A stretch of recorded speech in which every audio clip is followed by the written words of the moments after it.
Pagharap sa maling pagkakaunawaan ng may lakas ng loob. Napuno ng mga ingay sa madaling araw ang kagubatan. May dala na prutas ang Zorro patungo sa puno na pinagsasaluhan. Tumalon-talon ang kuneho sa malapit, nakangiti at nakikipagkwentuhan.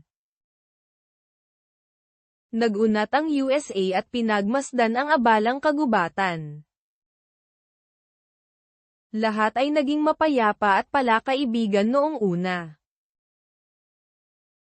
Bigla na lang nawala ang isang basket ng prutas.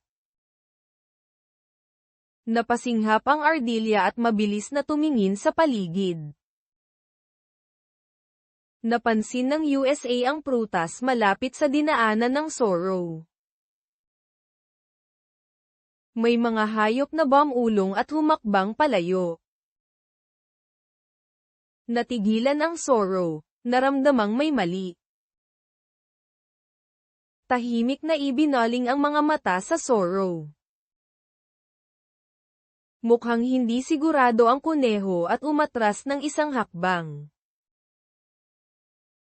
Nakaramdam ang Zorro ng matinding kirot sa dibdib. Naghalo ang galit at lungkot sa loob. Gusto ng Zorro na maglaho sa mga puno. Tumalikod ang Zorro saglit. Ang dali lang tumakbo, ang hirap naman magpaliwanag. Huminto ang Zorro at dahan-daang huminga.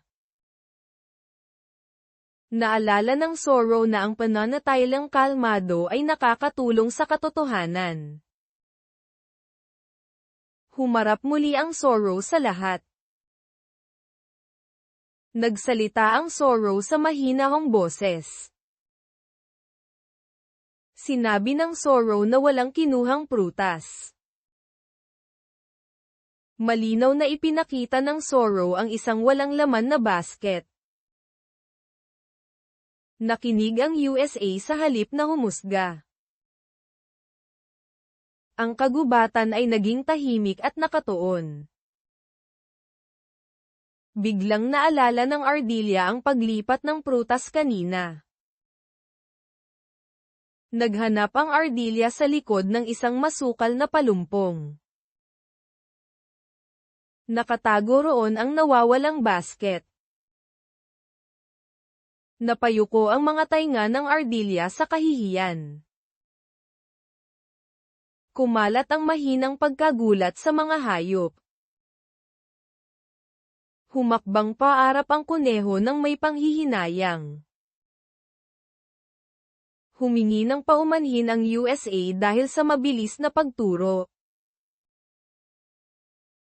Humingi ng paumanhin ang ardilya gamit ang nanginginig na mga salita.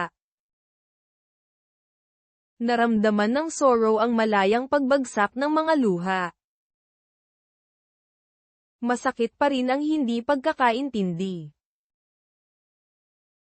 Nagbahagi ang Zorro ng damdamin ng takot at sakit. Sinabi ng Zorro na mas lalo lang lumalala ang sakit dahil sa katahimikan. Nakinig ng may bukas na puso ang mga hayop. Walang sumabad o tumawa. Mas ligtas na ulit ang pakiramdam ng kagubatan. Nag-alok ng prutas ang kuneho nang may magiliw na ngiti. Tahimik na nakatayo ang USA sa tabi ng Zorro. Nangako ang ardilya na mag-iisip muna bago humusga.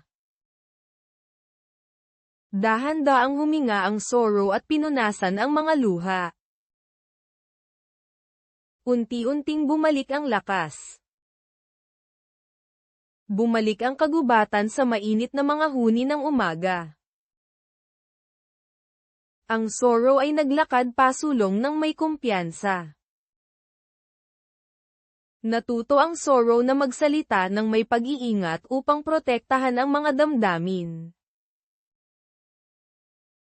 Ang Zoro na natuto ng katotohanan ay nangangailangan ng lakas ng loob. Lumakas ang pagkakaunawaan sa mga kaibigang kagubatan.